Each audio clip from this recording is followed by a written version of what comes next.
ओम शांति। हम बहुत समय से ये सुनते रहते हैं कि हर आत्मा के जाने का समय निश्चित होता है। अर्थात जब हम जन्म लेते हैं उस दिन से ही हमारी मृत्यु भी निश्चित होती है कि हमें किस दिन यह शरीर छोड़कर जाना है। तो यह आयु भिन्न भिन्न हो सकती है। कुछ बचपन में ही शरीर छोड़कर चले जाते हैं, कुछ युवावस्था में, कुछ बुजुर्ग अवस्था में, लेकिन वह दिन निश्चित होता है कि हमें किस दिन अपना शरीर छोड़ना है। तो जब हमारे परिजनों की मृत्यु होती है तो फिर हमें विलाप नहीं करना चाहिए, हमें दुखी नहीं होना चाहिए, क्योंकि हमें एक समझदार व्यक्ति होना चाहिए। यदि मृत्यु पहले से ही निश्चित है, जब हमें पता ही है कि हर व्यक्ति का जो समय निश्चित है वह उस दिन अपना शरीर छोड़कर जाएगा ही, तो इस ज्ञान को जब हम धारण कर लेते हैं तब हमें किसी व्यक्ति के शरीर छोड़ने पर कभी भी दुखी नहीं होना चाहिए, क्योंकि दुखी होने से ना ही हमारा फ़ायदा होता है और ना ही उस व्यक्ति का जिसने शरीर छोड़ा है। क्योंकि यदि हम दुखी होंगे तो जिस व्यक्ति ने शरीर छोड़ा है उस आत्मा को भी शांति नहीं मिलेगी, वह भी दुखी होती रहेगी। तो इसलिए जो चीज़ निश्चित ही है उसे हमें स्वीकार करना चाहिए और खुश रहने की कोशिश करनी चाहिए। खुश रहने के लिए ज्ञान प्राप्त करना बहुत ज़रूरी है। यदि हम ज्ञानी आत्मा बनेंगे तो हम बहुत दुखों से बच सकते हैं। यदि हम सुखी रहना चाहते हैं तो हमें प्रतिदिन भगवान का ज्ञान सुनना चाहिए, जो कि हमें मुरली के द्वारा रोज़ देते हैं। भगवान हमें प्रतिदिन हर बात के बारे में बहुत गहराई से समझाते हैं, हर कर्म का हमें ज्ञान देते हैं और हमें मार्गदर्शन भी देते हैं कि हमें कैसे कर्म करने चाहिए।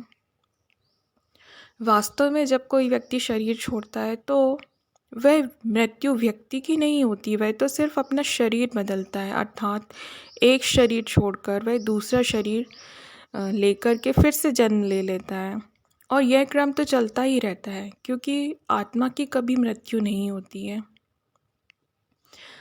हम तब तक ही इस शरीर में रहते हैं जब तक कि हमारे कर्म बंधन होते हैं, अर्थात जिन व्यक्तियों के साथ हम रह रहे हैं उनके साथ हमारे कर्मों का लेना या देना हो, यानी कि सुख का लेना या देना हो। तो जब हमारी ये कर्म बंधन उस आसपास के व्यक्तियों के साथ पूरे हो जाते हैं तब हम ये शरीर छोड़ देते हैं और फिर हम दूसरे जन्म में चले जाते हैं। तो इसलिए भगवान हमें यह भी सिखाते रहते हैं कि हमें व्यक्तियों के साथ मोह नहीं रखना चाहिए, बल्कि हमें प्रेम ईश्वर के साथ रखना चाहिए और जिन व्यक्तियों के साथ हम रहते हैं उनके साथ हमें अपने कर्तव्य निभाने चाहिए और हर व्यक्ति को सुख देने की कोशिश करनी चाहिए। कोशिश करनी चाहिए कि हम कभी किसी व्यक्ति को दुखी ना करें और सबके साथ स्नेहपूर्वक रहें, अपने सारे कर्तव्य निभाएं, लेकिन हमें किसी भी व्यक्ति के मोह में नहीं पड़ना चाहिए, क्योंकि यह मोह ही हमारे दुख का कारण होता है। हम किसी व्यक्ति से जितना अधिक मोह रखेंगे तो हम स्वयं भी दुखी होते रहेंगे और जिस व्यक्ति से हमारा बहुत मोह है वह व्यक्ति भी दुखी होगा, क्योंकि मोह एक दुर्गुण में लिखा जाता है। मोह का अर्थ प्रेम नहीं होता, प्रेम तो निस्वार्थ होता है और प्रेम तो हमारा आत्मा के साथ होता है, तो आत्मा तो कभी मरती ही नहीं है। तो ये जो भी व्यक्ति शरीर छोड़ते हैं वे व्यक्ति तो मरे नहीं हैं, क्योंकि उनकी आत्मा तो अमर ही है। तो जो शरीर विनाशी है उसके साथ तो हमें वैसे भी मोह नहीं रखना चाहिए। यह शरीर तो हमारे वस्त्रों के समान होता है जिससे हम बदलते रहते हैं, हर जन्म में हम नया शरीर धारण कर लेते हैं, लेकिन जो हमारे संस्कार होते हैं वे हमेशा हमारे साथ रहते हैं। इसलिए हमें हमेशा अपने संस्कारों को अच्छे बनाते जाना चाहिए। सारा फल हमें सिर्फ अपने कर्मों की वजह से ही मिलता है ना, हम दुखी हैं या सुखी हैं वे सिर्फ हमारे अपने कर्मों का फल होता है। हम मूर्खतावश यह सोचते रहते हैं कि धोखे से पैसे कमा लेना, चालाकी करना, बहुत तेज़ हो जाना, बहुत क्रोध करना, इन सब चीज़ों से हम बहुत धन कमा सकते हैं और बहुत सुखी हो सकते हैं। तो यह सोचना बिल्कुल ही गलत है। धन का और सुख का आपस में कोई संबंध ही नहीं है। बहुत धनी व्यक्ति भी एक कचरे बीनने वाले व्यक्ति से ज़्यादा दुखी भी हो सकता है। तो इससे ये साबित हो जाता है कि सुखी होने का अर्थ धन से नहीं है। सुखी वह व्यक्ति हो सकता है जिसमें दिव्य गुण होते हैं। एक बहुत क्रोधी व्यक्ति कभी भी सुखी नहीं रह सकता है, अब वह चाहे विश्व का सबसे ही अमीर क्यों ना हो, क्योंकि क्रोध हमें दुख का अनुभव कराता है।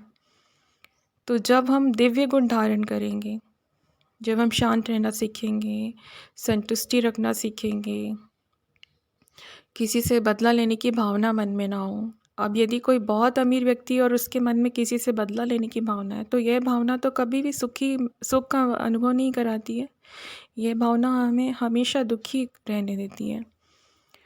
तो इससे ये प्रूफ होता है कि जब तक कि हमारा मन स्वच्छ नहीं होगा, हम एक अच्छे इंसान नहीं बनेंगे, हमारी सोच अच्छी नहीं होगी, तब तक हम सुखी नहीं रह सकते। तो सुख का अनुभव सिर्फ हमारे दिव्य गुणों से होता है। जिस इंसान में जितने अधिक दिव्य गुण होंगे, जो जितना अच्छा इंसान होगा वह उतना सुखी होगा। जो दूसरों का भला सोचता होगा, जो दूसरों को खुश देखकर सुख का अनुभव करे, ऐसे व्यक्ति सुखी हो सकते हैं। मान लीजिए किसी व्यक्ति में जलन की भावना हो और वह कितना भी अमीर हो, अगर वह दूसरों की खुशी से, दूसरों की समृद्धि से जलता हो, तो यह चीज़ भी तो उसे दुखी करती रहेगी ना। ये सब भावनाएं हमें कभी भी सुख का अनुभव नहीं देती हैं।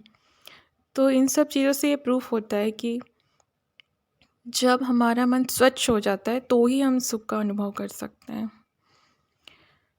तो जब हम एक अच्छे व्यक्ति बनते हैं, तो अच्छे व्यक्ति बनने का जो पूरा ज्ञान है वह भगवान हमें एक मुरली के द्वारा सिखाते हैं। वे हमें कैसे कर्म करने चाहिए, हमें कैसे बनना चाहिए, हर चीज़ का ज्ञान हमें मुरली के द्वारा सुनाते हैं। तो यदि हमको सुखी रहना है तो इसलिए हमें भगवान के ज्ञान को धारण करना बहुत ज़रूरी है।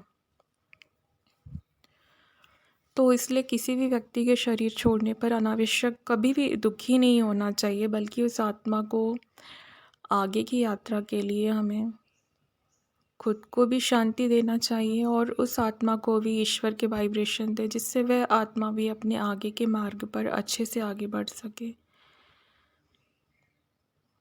और हमें अपने सर्व संबंध एक ईश्वर के साथ रखने चाहिए, क्योंकि सिर्फ ये कलयुग का छोटा सा संगम युग का समय है जब ईश्वर स्वयं आकर अपना परिचय देते हैं।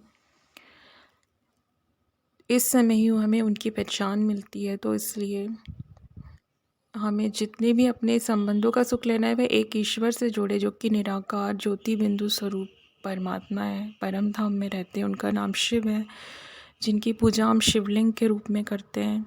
वे प्रतिदिन हमें मुरली के द्वारा ज्ञान सुनाते हैं, जिससे वास्तव में गीता ज्ञान कहा जाता है, जो वास्तव में गीता ज्ञान है, जिसे हम कहते हैं कि जो द्वापर युग में कृष्ण ने सुनाई थी, बल्कि वह गीता तो हमें स्वयं शिव परमात्मा सुनाते हैं इस संगम युग पर, जो कि हम अगले कल्प में जाकर सुनते हैं और जिसमें हम कृष्ण का नाम डाल देते हैं।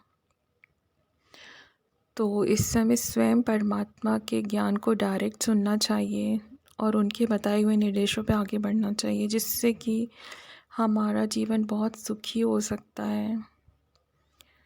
और आखिर हर व्यक्ति सुखी रहना चाहता है। तो सुखी रहने का सिर्फ एक ही मार्ग है कि ये जो काम, क्रोध, लोभ, मोह, अहंकार है, जितना हम इन दुर्गुणों को छोड़ेंगे, जितना सद्गुणों को धारण करेंगे, जितना मन की स्वच्छता धारण करेंगे, उतना ही हम हल्का महसूस करेंगे, उतनी ही शांति हमारे जीवन में आएगी और हमारा जीवन उतना ही अधिक सुखी बनेगा। ये सब कार्य के लिए हमें ईश्वर की मदद लेना बहुत ज़रूरी है, क्योंकि हम स्वयं सक्षम नहीं हैं कि हम खुद ही इतने अच्छे बन जाएं, अपने आप ही खुद को सुधार लें।